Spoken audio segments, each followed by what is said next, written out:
नमस्कार my family, मैं स्वागत करती हूँ आपका आपके अपने YouTube channel Neeta Sanjay Gadhai vlog पर। कैसे हो आप सब? मैं आशा करती हूँ आप सब ठीक होंगे। आपके प्यार और आशीर्वाद से हम सब भी यहाँ पे ठीक हैं। तो आज के व्लॉग की स्टार्टिंग कर रही हूँ। अभी टाइम हो रहा है सुबह के 5 बजे हुए और आ चुकी हूँ मैं किचन में। तो सबसे पहले मैं आपको ये बता देती हूँ कि यहाँ पे मैं कर क्या रही हूँ। एक्चुअली आज मैं बना रही हूँ मटर मशरूम की सब्ज़ी, और साथ में आपको आज की वीडियो में दिखाने वाली हूँ कि रात की जो हमारी रोटियाँ बच जाती हैं उसको हम सुबह नाश्ते के लिए कैसे यूज़फुल कर सकते हैं और बहुत ही टेस्टी सा नाश्ता कैसे बना सकते हैं हम। तो वो सब दिखाने वाली हूँ मैं आज की वीडियो में आपको। और सबसे पहले हम स्टार्ट करते हैं यहाँ पे अपना मोटिवेशनल थॉट्स। मुझे लगता है हर औरत को फाइनेंशियली इंडिपेंडेंट होना चाहिए, क्योंकि हमें कभी ये नहीं सोचना चाहिए कि हमारे फादर कमाते हैं, हमारे हस्बैंड कमाते हैं, हमारे भाई कमाता है, या फैमिली में कोई और जेंट्स हो जो भी कमाता है। तो हमें कभी ये नहीं सोचना चाहिए कि वो लोग कमा रहे हैं तो हम क्यों कमाएं, हमें क्या ज़रूरत है। ऐसा हमें कभी नहीं सोचना चाहिए। हमें खुद को अपने पैरों पे खड़ा होना बहुत ज़रूरी है। हर औरत को अपनी खुशी के लिए, छोटी छोटी खुशियों के लिए, आप एक ये होता है कि आप पैसों के लिए अगर नहीं करना चाहते हैं तो अपने माइंड को फ्रेश रखने के लिए, क्योंकि घर में होता है ना कि पड़े पड़े इंसान बोर हो जाता है, तंग आ जाता है, घरेलू बन के रह जाता है।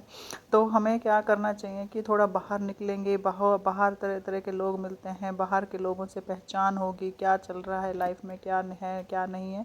तो उन सब चीज़ों को भी सीखने को मिलेगा हमें। और सबसे बड़ी बात ये होती है कि औरत को इंडिपेंडेंट होने की, कि पता नहीं जीवन में कब क्या टाइम आ जाए, कैसा वक्त आ जाए जब आपको खुद को पूरा घर संभालना पड़े, खुद को बच्चों को संभालना पड़े, या कहते हैं ना कि सिचुएशन का कोई फ़ायदा मतलब टाइम ही नहीं होता। सिचुएशन किस टाइम पे क्या अपना रूप दिखाती है, क्या होता है क्या नहीं होता है।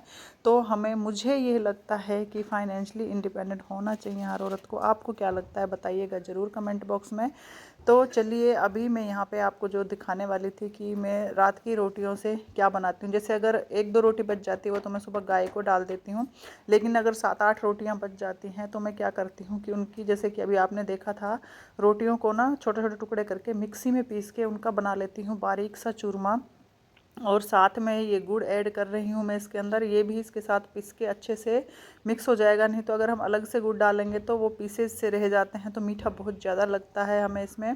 तो ये गुड़ भी इसके साथ पिस जाएगा। इनको पीस के फिर ये देखिए बिल्कुल मिक्स हो गया अच्छे से। ऐसे लगता है कि बिल्कुल एक वो होता है ना कि मोहन थाल होता है, इस तरीके से बन के तैयार हो गया है। तो अब मैं क्या करूँगी, इनको पीस लिया है सबको और इनको एक साथ मिक्स कर लूँगी। अब ये गुड़ जब मैं इसको मतलब देसी घी में थोड़ा सा हल्का सा फ्राई करूँगी ना, तो ये सारा गुड़ भी इसके अंदर अच्छे से मिक्स हो जाएगा। तो मैंने यहाँ पे ले लिया है एक फ्राई पैन, जिसके अंदर मैं डाल दूँगी थोड़ा सा देसी घी। तो मोस्टली क्या करते हैं हम रोटियों को ना गाय को डाल देते हैं, कुत्तों को डाल देते हैं। मैं नहीं ऐसा कर, ज़्यादा रोटी बच जाती है तो नहीं करती हूँ, क्योंकि ये नाश्ता ना बहुत टेस्टी बन के तैयार होता है। कभी बना के देखिएगा आप। तो यहाँ पे मैं साथ के साथ अपनी रोटी की भी तैयारी कर रही हूँ, क्योंकि मैं हो रही हूँ लेट स्कूल के लिए।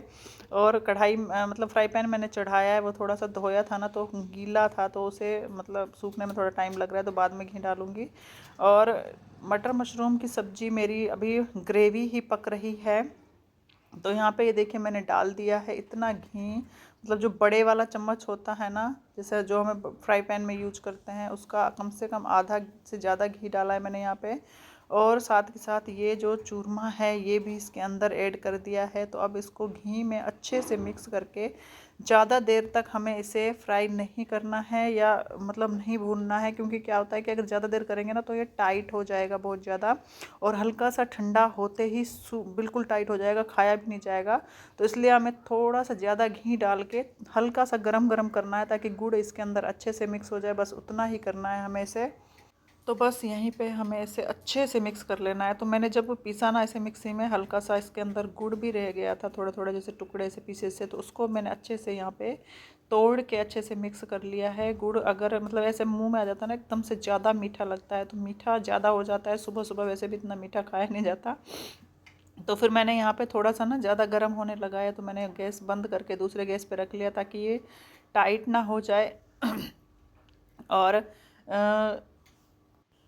कल रिंकू शेखावत जी का मैसेज आया था मेरे पास कि दीदी आपका ना व्लॉग क्यों नहीं आया आज। तो मेरा व्लॉग इसलिए नहीं आया था, एक्चुअली एक तो मेरी तबीयत ख़राब थी और दूसरा ऊपर से जैसे कि आप बच्चों को फाइनल एग्ज़ाम शुरू होने वाले हैं ना, तो उसमें ये देखिए, ये इस तरीके से, पहले मैं आपको ये दिखा देती हूँ, इस तरीके से बन के तैयार हुआ है। मतलब देखने में इतना टेस्टी लग रहा है तो खाने में भी और भी टेस्टी लगता है ये।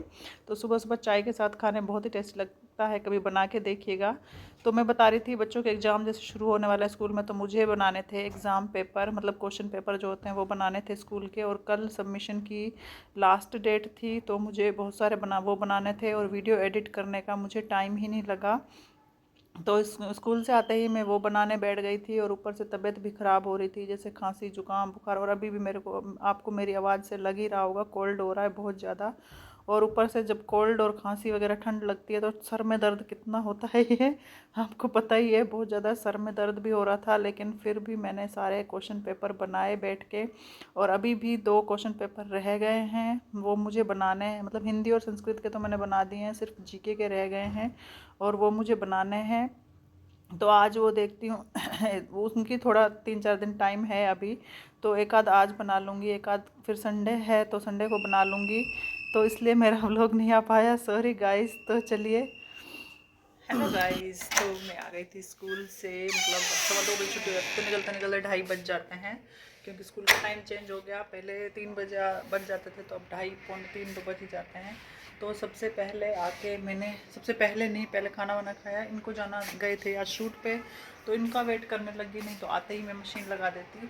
तो ये मैंने मतलब ये आ गए 4 बजे। उसके बाद मैंने ये देखिए ये मशीन लगाई, कपड़े धोए। फिर कल भी मशीन लगाई थी और आज भी मशीन लगाई, क्योंकि कल है फिर वीरवार है कल। तो कल मतलब वीरवार को कपड़े नहीं धोती। कभी कभी ऐसा होता है कि छुट्टी पड़ जाती है, बीच में छुट्टी होती है और मैं घर पे होती हूँ, तो फिर मैं धो लेती हूँ। भगवान को सॉरी बोलती हूँ कि अब छुट्टी है तो धो ही लेती हूँ, पर छुट्टी बीच में ना कहाँ कपड़े धोने का मन नहीं करता है, तो तब धो लेती हूँ। वैसे मैं मोस्टली नहीं धोती हूँ वीरवार को, तो इसलिए आज ही मशीन लगा ली। और हमने चाय वगैरह पहले एक बार बना के पी ली थी, तो अभी मैं यहाँ पे दोबारा बना रही हूँ चाय, क्योंकि ये आ गए हैं शूट से। तो अभी गए हैं ये बच्चों को लेने के लिए, बच्चे गए हुए हैं ट्यूशन, तो ये वहाँ से बच्चों को लेने गए हुए हैं। तो मैंने सोचा चाय बना दूँ इनके लिए, और खाना वाना भी आएंगे। मैंने पूछा ही नहीं, क्योंकि ये आके बच्चों का टाइम हो रहा था, लेने चले गए। मैं कपड़े धो रही थी, तो पता नहीं, आज एग्ज़ाम चल रहा है ना, तो वैसे तो 5 बजे उनकी छुट्टी हो जाती है, लेकिन 5:30 हो गए, अभी आए नहीं बच्चे। तो थोड़ा ज़्यादा ले रही होगी क्लास, और आके मेरे पीछे किए, तुमने आधा घंटा पहले भेज दिया मुझे। तो चाय वाय बना के रखूंगी ना, थोड़ा गुस्सा शांत रहेगा, शांत रहेगा, तो इसलिए मतलब आज मेरी भी तबीयत खराब हो रही है, ऐसा लग रहा है छाती जाम हो रही है, खांसी हो रही है और छाती में दर्द हो रहा है। और बस पूछो मत हवा चल रही है बहुत ज़्यादा ठंडी, ठंड नहीं है, ठंड चली गई है, लेकिन हवा बहुत ठंडी चल रही है। पता नहीं, जैसे ही लगता है ना कि ठंड चली गई है, वैसे ही हवा शुरू हो जाती है ठंडी ठंडी, फिर से ऐसा लगता है ठंड आ गई है। तो अभी मुझे बनाने हैं बच्चों की, जैसा कि आपको पता है फाइनल एग्जाम शुरू होंगे स्कूलों में। आराध्या के तो शुरू भी हो गए, इसका बेसिक मैथ का एक पेपर हो भी गया, बेसिक मैथ कह रही हूँ, मेंटल मैथ का, सॉरी, इसका वैदिक मैथ का एक पेपर हो भी गया है। तो आराध्या के तो शुरू हो गए एग्जाम, शिवाय के 17 तारीख से हैं शायद, और हमारे स्कूल में मार्च से शुरू होंगे, जहाँ पे मैं जाती हूँ पढ़ाने के लिए, तो वहाँ पे मार्च से शुरू होंगे। तो अभी हमें जो क्वेश्चन पेपर है ना वो सबमिट कराने हैं, तो मुझे बैठ के वो बनाने हैं, अपना एमए का असाइनमेंट भी बनाना है, वो भी मतलब कि मार्च में ही लास्ट डेट है उसकी भी। तो बहुत सारे काम हैं, टेंशन बहुत है लाइफ में ये पूछो मत, इतनी टेंशन है कि एक काम खत्म नहीं होता, दूसरा शुरू हो जाता है। अभी फिर बच्चों के, अभी मैं अपने पेपर बना के फ्री होंगी, तो अभी आराध्या का खाली वैदिक मैथ का हुआ है, तो इनके 17-18 से मैंने एग्जाम है जो शुरू होंगे, फिर इनके एग्जाम भी शुरू हो जाएंगे। उधर से मेरे पेपर बनाने की टेंशन, उधर से मुझे अपना असाइनमेंट भेजना है, फिर ये सब कुछ इतने ख़त्म होगा मार्च तक, फिर अप्रैल से बच्चों का नया सेशन स्टार्ट हो जाएगा। तो बस यही टेंशन चल रही है लाइफ में। और अभी हमें नेक्स्ट वीक शादी में भी जाना है। गांव में शादी है, मतलब मेरे चाचा के लड़के की है, सगे नहीं है, मतलब ऐसे जैसे चाचा ताऊ में होते हैं ना, तो ऐसे हैं, तो जाना जरूरी है क्योंकि वो सब लोग आते हैं तो हमें भी जाना चाहिए। तो यहाँ पे चलिए चाय मैं बना लेती हूँ। आज थी इनकी गुरु रविदास जयंती की छुट्टी, और ये देखिए सारा दिन ये ड्राइंग बनाते रहे। ये ड्राइंग बनाई है आराध्या ने। क्या है आराध्या ये? एक गर्ल है। कोई कार्टून करेक्टर है? ये वैसे ही बनाई है? वैसे ही बनाई है इसने। देखिए कैसी बनी है, बताइएगा जरूर कमेंट बॉक्स में। और शिवाय ये क्या बनाया शिवाय तूने? क्या ये? डोई। डोई कौन है? पॉपी प्ले टाइम चैप्टर 4 का डोई बनाया है इसने। कुछ भी बनाया। देखो मैं आज शूट करके और क्या बनाया है? 2 घंटे के अंदर मतलब क्या अपने रेफरेंस निकाल के कॉन्सेप्ट जल्दी दिखा। आराध्या टीवी की आवाज कम कर। तो गाइज इसमें ना आराध्या रेटिंग मांग रही है कि 10 में से आप इसकी ड्राइंग को कितनी रेटिंग दोगे। मैं तो इसको बता दूंगी, आप भी बता दीजिए कि आप इसकी ड्राइंग को 10 में से कितनी रेटिंग दोगे। कमेंट्स में लिख देना इसकी ड्राइंग की रेटिंग। वो वाली दिखा दो। और ये बनाई है शिवाय ने। ये भी रेटिंग मांग रहा है इसमें कि इसको कितनी रेटिंग चाहिए। ये अभी तो पूरी नहीं हुई तेरी, पहले उसकी दे देना आप डॉल वाली इसकी। देखते हैं आराध्या तेरी ड्राइंग को कोई रेटिंग देता है या नहीं देता है। ठीक है। और ये शिवाय की ड्राइंग है। कैमरे में उल्टा दिखता है तो इसको भी रेटिंग चाहिए। गोजो। चलो गाइस प्लीज इस ड्राइंग को रेटिंग जरूर दे दीजिएगा ताकि ये भी थोड़ा मोटिवेटेड हो जाए।